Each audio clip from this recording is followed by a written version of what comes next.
16 de abril San Benito José Labré peregrino y penitente, 1748 a 1783. Bienaventurado Benito José Labré, espejo de pobreza y penitencia y protesta viva y formal contra los vicios del siglo XVIII, nació en la aldea francesa de Ametes, de la diócesis de Arras, y fue el primogénito de 15 hijos que tuvieron sus virtuosos padres Juan Bautista y Ana Bárbara. Bebió con la leche materna la fe y devoción de sus mayores, y tan maravillosamente supo aprovechar de las santas enseñanzas de su madre, que todo en su infancia descubre trazas de que el Señor le destinaba singular virtud y santidad de vida. Era piadosísimo, muy cumplidor de todas sus obligaciones y del todo sumiso a sus padres. Viósele entregado disimuladamente a la penitencia y a la oración. Siendo de 12 años, enviáronle sus padres a educarse con un tío suyo que era cura párroco de Herín, para que bajo su paternal y sabia dirección se preparase al sacerdocio. Por entonces recibió la primera comunión, con lo cual creció mucho su devoción, y empezó a reglamentar su vida, distribuyendo el tiempo entre el estudio, la oración y la lectura de libros piadosos y particularmente de la Sagrada Escritura. De esa lectura, como de fuente limpísima e inagotable, sacó profundo conocimiento de la nada del hombre cuando mira de frente los terribles juicios del Señor y de la absoluta necesidad del deshacimiento y de la penitencia. Con esto, aquella su alma purísima que nunca cometió pecado mortal, empezó a abrazarse en deseos encendidísimos de emprender cruel guerra contra los sentidos y morir crucificado con Cristo en la cruz de la penitencia y del dolor. Y es que había oído las amorosas llamadas del divino crucificado que tantas almas desdeñan, y andaba buscando en su tierna e inocente imaginación cuáles eran los caminos más fragosos y seguros para obedecer a los toques de la gracia. Humildad y deshacimiento sirvióse muy luego la divina providencia de una circunstancia inesperada para sacar a su siervo de la carrera del sacerdocio, donde no le quería. En el año de 1766, cundió el tifus en la comarca de Herín y enfermó gravemente su tío párroco. Benito le cuidó con todo cariño, pero al fin tuvo el dolor de ver morir a su bondadoso maestro y bienhechor. Había pasado 8 años con él y, siendo ya de 20 de edad, volvió a casa de sus padres, suplicándoles le diesen licencia para hacerse monje trapense. No accedieron ellos, movidos por un amor mal entendido, pero poco después, cuando hubo pasado una temporada en compañía de su tío materno, párroco de Conteville, le dieron libertad para hacerse monje, no ya trapense, sino cartujo. Con esto creyó Benito haber hallado puerto seguro, mas no fue así, porque el Señor, que le tenía preparada una vocación aún más rigurosa, permitió que no acertase en ninguna de sus empresas, ni parase de asiento en parte alguna, hasta que, dando oídos a la divina inspiración, vino a entender que en su peregrinación por el mundo no tendría tan siquiera una choza donde albergarse, fuese a llamar a la puerta de la Cartuja de Val Santa Aldegunda, mas dijéronle que el convento era pobrísimo y no le podían admitir de novicio. Volvióse a casa de su tío, el cual dio pasos para que Benito entrase en la Cartuja de Neuville, pero fue también en balde, pues contestáronle que no le podían recibir porque no sabía canto llano ni dialéctica. Tuvo que volverse a casa, y sus padres lo pusieron con un virtuoso sacerdote, el cual le instó a que se presentase nuevamente a la Cartuja de Neuville, donde fue admitido de postulante, pero luego echó de ver el padre prior que Benito no tenía vocación para esa vida y, sin más, lo despidió del monasterio, viendo que no podía seguir la regla de los cartujos. Pensó instintivamente en la orden de los trapenses y tanto hizo para que sus padres le dejaran ingresar en ella, que al fin lo logró y partió para la Trapa de Mortagne. El alma se le cayó a los pies cuando oyó a aquellos padres decirle que no tenía bastante salud para emprender aquel género de vida y que, además, no admitían a nadie antes de que hubiese cumplido los 24 años. Desengañado y muy afligido volvió a su casa y empezó a sentir nuevas angustias, dudas y perplejidades respecto de su vocación. «Iré otra vez a la Cartuja», dijo con varonil determinación. Eso mismo le aconsejaban todos, y aun el obispo de Boulogne a quien el santo había consultado. Hizo, pues, confesión general y el día 12 de agosto de 1769 despidióse de sus padres y partió nuevamente para la Cartuja de Neuville. Al cabo de 2 meses de estar allí escribió a su casa para notificar a sus padres nueva decepción, diciéndoles que los superiores no le juzgaban apto para la vida de cartujo y que, en consecuencia, iba a emprender el camino de la Trapa. El buen Jesús, a quien he recibido antes de salir, les dice, me ayudará y guiará en la empresa que me ha inspirado y yo por mi parte procuraré tener siempre presente ante mis ojos el santo temor del Señor y en mi corazón su divino amor. Confío mucho que esta vez me admitirán en la Trapa, pero frustróse también esta gran esperanza de su corazón, Los monjes no quisieron quebrantar la regla que mandaba no fuesen admitidos aquellos que no hubiesen cumplido los 24 años. Aún no se desalentó el santo con aquel nuevo desengaño y tuvo valor para probar de hacerse religioso por 7ª vez. Fue a presentarse al abad de la Trapa de Sept Fonts, el cual le recibió con bondad y le admitió en el monasterio, mas fue para muy breve tiempo, porque tuvo allí tantas congojas, aflicciones de espíritu y aun enfermedades, que al cabo vino a entender que el Señor no le llamaba a vivir dentro de ningún convento.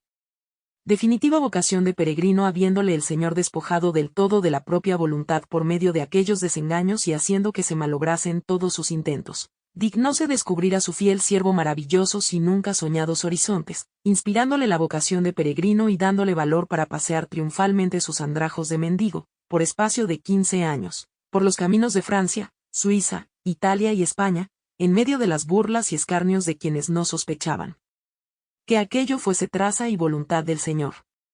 Llevó el Señor a Benito, en primer lugar, por los caminos de Italia hasta Roma, en donde su santidad había de encontrar coronación, florecimiento y glorificación. Para ser santo hay que profesar doctrina absolutamente ortodoxa y, desgraciadamente, en Francia cundía por entonces la influencia rigorista de la heterodoxa doctrina del jansenismo. Cierto que la fe de la Iglesia de esta nación sería lavada en la sangre que en 1793 derramaría la revolución, mas no lo suficiente para dejarla irreprochable. De tal manera tan perniciosa doctrina la hirió en su misma fecundidad, que por espacio de medio siglo impidió a la Iglesia de Francia producir santo alguno. Es, pues, natural que el elegido del Señor comprendiera que le convenía respirar aires de más pura y perfecta religión, como era hijo de la luz, Roma, foco radiante de la verdad, le atrajo irresistiblemente y, así, partió para la ciudad eterna.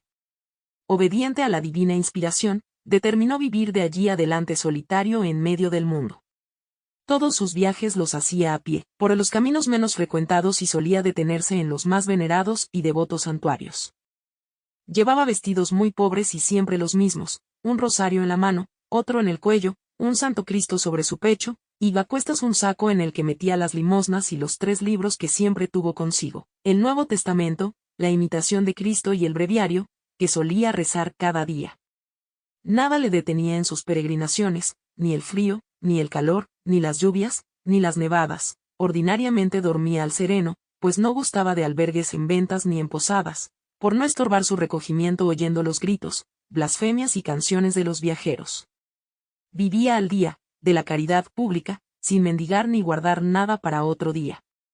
No tomaba sino el sustento necesario para no desfallecer, mortificaba continuamente su cuerpo, y de lo que recibía, daba él mismo de limosna a los demás pobres cuanto no necesitaba para aquel día. Los niños se le burlaban y las gentes le escarnecían e injuriaban, llamándole demente e infeliz, pero él lo sufría todo con suma paciencia y amor. Con tan santas disposiciones entró en Italia y, llegado a Loreto halló la insigne e incomparable reliquia de la Santa Casa, donde dio pábulo a su devoción. Todo el día lo pasaba venerando aquel santo lugar, y por la noche dormía al sereno. El día 18 de noviembre de 1770 llegó a Asís y tuvo la dicha de venerar el sepulcro del seráfico patriarca y recibir el cordón, llamado de San Francisco, que Benito llevó hasta su muerte. Finalmente, el día 3 de diciembre del mismo año entró en la ciudad de Roma, que había de ser como el centro de toda su vida de peregrino. Visitó las iglesias de aquella ciudad, en las que se postraba de hinojos ante las imágenes de Nuestra Señora y oraba sin cesar. Una excavación que halló en las paredes del Coliseo era su albergue durante la noche. El año siguiente volvió a Loreto, pasando por la ciudad de Fabriano, en donde se venera el sagrado cuerpo de San Romualdo. Después, bordeando el Adriático se detuvo en el Monte Gárgano, famosísimo lugar de peregrinación en el que se venera al Arcángel San Miguel. Pasó luego a la ciudad de Bari, que guarda el sepulcro de San Nicolás, de donde emana una fuente milagrosa, y luego al Monte Cassino a venerar el sepulcro de su santo patrón San Benito. De allí pasó a Nápoles, donde se conserva la sangre de San Genaro, volvió a Loreto y luego a Asís para visitar la ermita de Santa María de la Porciúncula y el Monte Albernia, en el que se hallaba San Francisco cuando el Señor imprimió en su cuerpo las 5 llagas. Hizo allí confesión general para prepararse a la más larga de todas sus peregrinaciones, que fue la de Santiago de Compostela. Pasando por Francia detúvose en Paray-le-Monial para venerar el lugar mismo que fue cuna de la devoción al Sagrado Corazón de Jesús. Llegó a Compostela después de vencer grandes dificultades y fatigas, y para Pascua del año 1774 había ya terminado su larga peregrinación y estaba otra vez en Roma. Luego, por cuarta vez pasó a Loreto, y después emprendió la visita a los más famosos santuarios de Francia y Suiza. El santo peregrino volvió a Roma el día 7 de septiembre de 1775 y permaneció allí hasta el año siguiente, en que emprendió nuevas correrías por Italia y Suiza hasta el célebre santuario de Einsiedelli. Esta fue la última de sus largas romerías, y de allí adelante se contentó con visitar las iglesias de Roma y hacer cada año la peregrinación a Loreto, pues visitó 11 veces en su vida este famosísimo santuario. A pesar de su modestia, profunda humildad y deseo de ser desconocido y despreciado de las gentes, por su raro modo de vida cautivaba la atención de no pocas personas. Sus confesores, maravillados de los tesoros de virtud y santidad que descubrían en su conciencia, le profesaban honda veneración y estima, y la gente, admirada con aquellos ejemplos de singular devoción y caridad, a voz en grito le proclamaba varón santo. No es hombre, decían todos, sino ángel, y las palabras del santo y todas sus obras, mostraban bien a las claras que aquello era muy cierto. Habiéndole preguntado cómo se debe amar a Dios, el santo respondió, para amar al Señor debidamente es menester tener 3 corazones en uno. El primero ha de ser todo fuego para con Dios, de tal manera que pensemos en él de continuo y hablemos de él y obremos constantemente por él y, sobre todo, sobrellevemos con paciencia los trabajos y adversidades que quiera su divina majestad enviamos en todo el decurso de nuestra vida.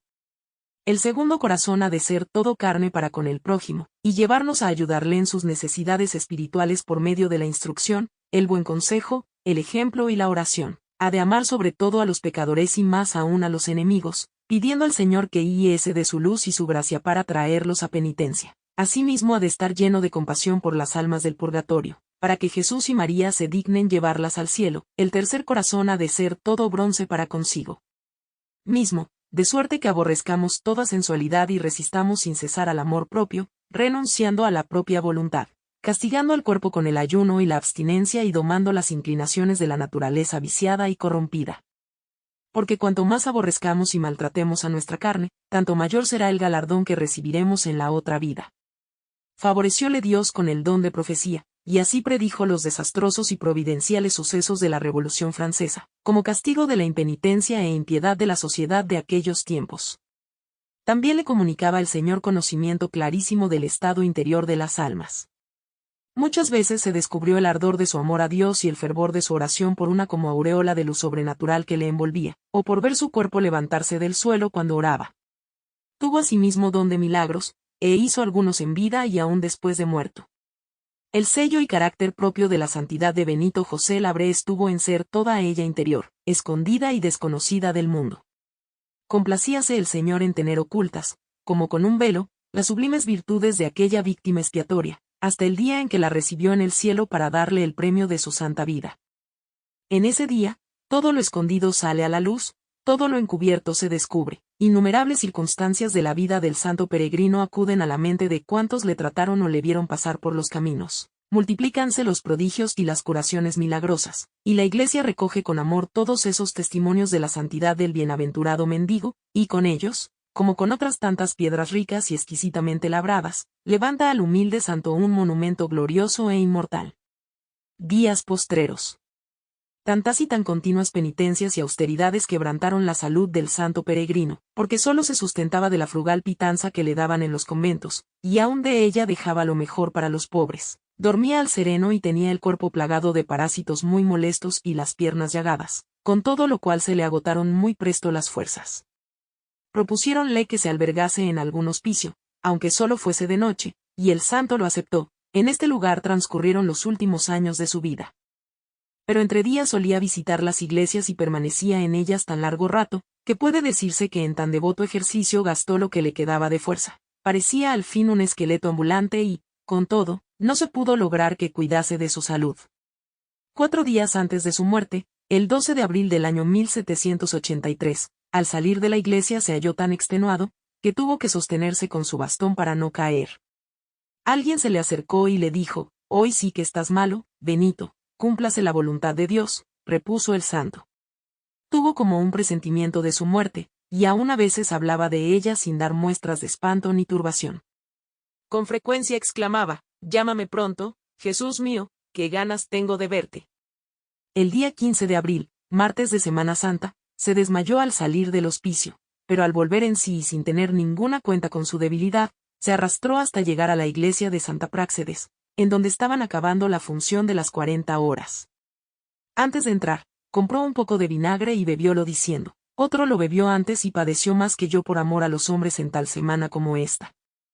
Estuvo toda la mañana postrado ante el Santísimo, junto a la capilla de la Santa Columna, y por la tarde visitó la iglesia de Santa María de los Montes, y luego la de Nuestra Señora de Loreto, en la plaza de Trajano.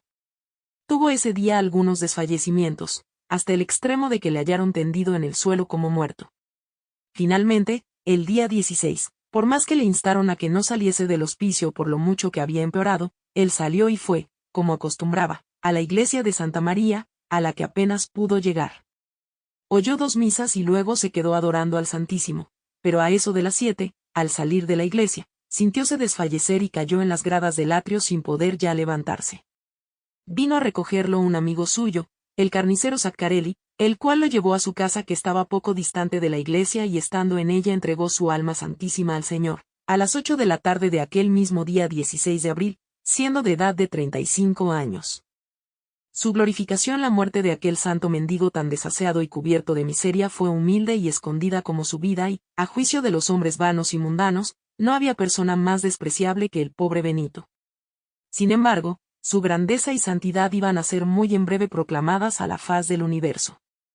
A su muerte, dice Luis Beuillot, oyóse en Roma una voz unánime: el santo ha muerto.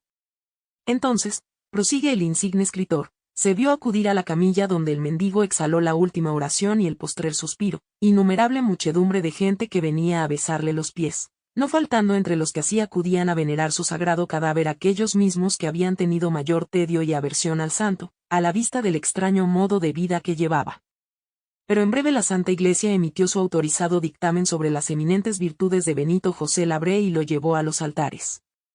Porque, viendo el gran número de milagros que obraba el Señor por intercesión de su siervo y las súplicas de los fieles, fue introducida su causa de beatificación el día 2 de abril del año 1792 y el Papa Gregorio XVI autorizó con su firma el decreto de la heroicidad de sus virtudes en mayo de 1842, 18 años después, en el de 1860, y habiendo obrado el santo los 3 grandes milagros requeridos, le beatificó el Papa Pío IX, y, finalmente, el día 8 de diciembre del año 1883, el Papa León XIII canonizó a este fiel siervo del Señor y dispuso que su fiesta se celebrase el 16 de abril. Con esta suprema glorificación del pobre mendigo pretendió la Santa Iglesia confundir el espíritu del siglo, levantando a grande honra el deshacimiento y menosprecio absoluto de las riquezas, honores y demás bienes caducos tan estimados de los mundanos. San Benito José Labré tuvo su peculiar vocación y a ella correspondió admirablemente, pudiendo la verdad llamarse espejo y patrono de los romeros que visitan los devotos santuarios no por vana curiosidad, sino con encendido deseo de mortificarse y santificarse más y más con piadosas peregrinaciones. San Benito José Labré, ruega por nosotros que recurrimos a ti. No olvides darle dedito arriba, compartir para que otras personas puedan conocer a este y otros santos. Comentar si te ha gustado y activar la campanita de las notificaciones. Con María nuestra Madre, como protectora y abogada nuestra, Dios te bendiga.